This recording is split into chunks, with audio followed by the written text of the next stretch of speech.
And the egg was a unique experience because it was a highly sensitive operation that turned out to be a crash retrieval of a non-human craft, and that was the egg, which literally looked like an egg, like a chicken egg, except it was shiny and it was on the ground when I got there. So my primary role in crash retrievals is that of a helicopter pilot. So I was operating a helicopter that night when I got dispatched to retrieve the egg with a long line system and a remote hook, as we call it. It's usually a 150 foot to 200 foot long line that hangs below the aircraft. And I flew in that night with that long line system and came over the hill and saw a shiny, like metallic white egg on the ground and hooked it up and flew it to another secure location where it was offloaded. And that experience was something that stuck with me. Is it dangerous to go close to it?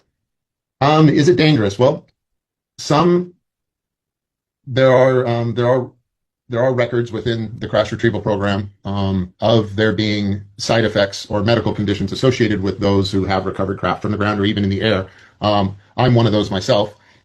And this gets confused a lot in the public that has seen some of my podcasts or some of the coverage of some of the conversations I've had like this. You know, there were two objects that I am talking about publicly. One is the egg. The other is what we call was an eightgon, or it's basically a flying disc with 8 delineated sections. You know, when viewed from above, it looked like a craft, a flying saucer, but it wasn't smooth. It had 8 sections. It was very dark.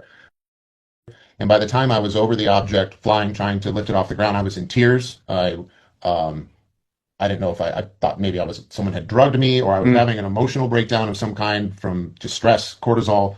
And it took everything I got to fly and pick this load up and fly away. I slowly kind of exposed my family to this idea, to this worldview over time. We've always held that in our household, like especially with my children. I've talked about it that way.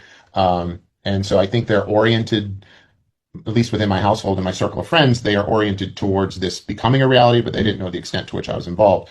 And so, especially within my immediate family, they didn't want me to come forward. And it took a long time. Like Ross and I were working together for over 2 years before I came out. And at first I was like, there's no way. But I wanted to find a way to help because of friends like David Grush, who had stuck his neck out and was out there on a limb, and he wasn't getting much support. And so I wanted to find a way forward for him.